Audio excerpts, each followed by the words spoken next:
Then Jesus was led up by the Spirit into the wilderness to be tempted by the devil. When he had fasted 40 days and 40 nights, he was hungry afterward. The tempter came and said to him, If you are the Son of God, command that these stones become bread. But he answered, It is written, Man shall not live by bread alone, but by every word that proceeds out of the mouth of God. Then the devil took him into the holy city. He set him on the pinnacle of the temple, and said to him, If you are the Son of God, throw yourself down, for it is written, He will give His angels charge concerning you, and on their hands they will bear you up, so that you don't dash your foot against a stone. Jesus said to him, Again it is written, You shall not test the Lord your God. Again the devil took him to an exceedingly high mountain, and showed him all the kingdoms of the world and their glory. He said to him, I will give you all of these things, if you will fall down and worship me. Then Jesus said to him, Get behind me, Satan, for it is written, You shall worship the Lord your God, and Him only shall you serve. Then the devil left him, and behold, angels came and ministered to him. Now when Jesus heard that John was delivered up, he withdrew into Galilee. Leaving Nazareth, he came and lived in Capernaum, which is by the sea, in the region of Zebulun and Naphtali, that it might be fulfilled which was spoken through Isaiah the prophet, saying, The land of Zebulun and the land of Naphtali, toward the sea beyond the Jordan, Galilee of the Gentiles. The peoples who sat in darkness saw a great light. To those who sat in the region and shadow of death, to them light has dawned. From that time Jesus began to preach and to say, Repent, for the kingdom of heaven is at hand. Walking by the Sea of Galilee, he saw 2 brothers, Simon, who is called Peter, and Andrew his brother, casting a net into the sea, for they were fishermen. He said to them, Come after me, and I will make you fishers for men.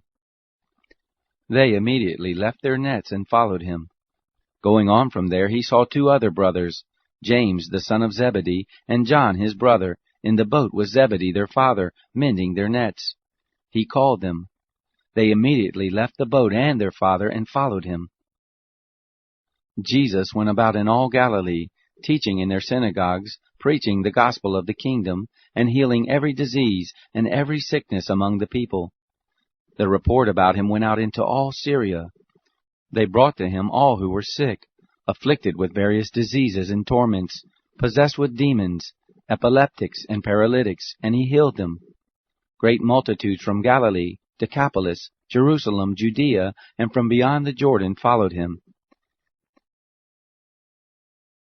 Seeing the multitudes, he went up onto the mountain. When he had sat down, his disciples came to him. He opened his mouth and taught them, saying, Blessed are the poor in spirit, for theirs is the kingdom of heaven. Blessed are those who mourn, for they shall be comforted. Blessed are the gentle, for they shall inherit the earth. Blessed are those who hunger and thirst after righteousness, for they shall be filled. Blessed are the merciful, for they shall obtain mercy. Blessed are the pure in heart, for they shall see God. Blessed are the peacemakers, for they shall be called sons of God. Blessed are those who have been persecuted for righteousness' sake, for theirs is the kingdom of heaven. Blessed are you when people reproach you, persecute you, and say all kinds of evil against you falsely for my sake. Rejoice and be exceedingly glad, for great is your reward in heaven, for that is how they persecuted the prophets who were before you. You are the salt of the earth, but if the salt has lost its flavor, with what will it be salted? It is then good for nothing, but to be cast out and trodden under the feet of men. You are the light of the world. A city located on a hill can't be hidden. Neither do you light a lamp and put it under a measuring basket, but on a stand, and it shines to all who are in the house. Even so, let your light shine before men, that they may see your good works, and glorify your Father who is in heaven. Don't think that I came to destroy the law or the prophets. I didn't come to destroy, but to fulfill. For most assuredly I tell you, until heaven and earth pass away, not even one smallest letter or one tiny pen stroke shall in any way pass away from the law until all things are accomplished. Whoever, therefore, shall break one of these least commandments and teach others to do so, shall be called least in the kingdom of heaven. But whoever shall do and teach them shall be called great in the kingdom of heaven. For I tell you that unless your righteousness exceeds that of the scribes and Pharisees, there is no way you will enter into the kingdom of heaven. You have heard that it was said to the ancient ones, You shall not murder, and whoever shall murder shall be in danger of the judgment. But I tell you that everyone who is angry with his brother without a cause shall be in danger of the judgment. And whoever shall say to his brother, Raca, shall be in danger of the council. And whoever shall say, You fool, shall be in danger of the fire of Gehenna. If therefore you are offering your gift at the altar, and there remember that your brother has anything against you, leave your gift there before the altar and go your way. First be reconciled to your brother, and then come and offer your gift. Agree with your adversary quickly, while you are with him in the way, lest perhaps the prosecutor deliver you to the judge, and the judge deliver you to the officer, and you be cast into prison.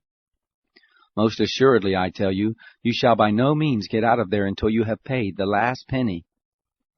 You have heard that it was said, You shall not commit adultery. But I tell you that everyone who gazes at a woman to lust after her has committed adultery with her already in his heart. If your right eye causes you to stumble, pluck it out and throw it away from you, for it is profitable for you that one of your members should perish than for your whole body to be cast into Gehenna. If your right hand causes you to stumble, cut it off and throw it away from you, for it is profitable for you that one of your members should perish, and not your whole body be thrown into Gehenna. It was also said, Whoever shall put away his wife, let him give her a writing of divorce. But I tell you that whoever puts away his wife, except for the cause of sexual immorality, makes her an adulteress, and whoever marries her when she is put away commits adultery. Again you have heard that it was said to them of old time, You shall not make false vows, but shall perform to the Lord your vows. But I tell you, don't swear at all, neither by heaven, for it is the throne of God, nor by the earth, for it is the footstool of his feet, nor by Jerusalem, for it is the city of the great King. Neither shall you swear by your head, for you can't make one hair white or black. But let your yes be yes, and your no be no. Whatever is more than these is of the evil one. You have heard that it was said, An eye for an eye, and a tooth for a tooth. But I tell you, don't resist him who is evil, but whoever strikes you on your right cheek, turn to him the other also. If anyone sues you to take away your coat, let him have your cloak also. Whoever compels you to go 1 mile, go with him 2. Give to him who asks you, and don't turn away him who desires to borrow from you. You have heard that it was said, You shall love your neighbor, and hate your enemy. But I tell you, love your enemies. Bless those who curse you. Do good to those who hate you, and pray for those who mistreat you and persecute you, that you may be sons of your Father who is in heaven. For he makes his sun to rise on the evil and the good, and sends rain on the just and the unjust. For if you love those who love you, what reward do you have? Don't even the tax collectors do the same? If you only greet your friends, what more do you do than others? Don't even the tax collectors do the same? Therefore you shall be perfect, just as your Father in heaven is perfect.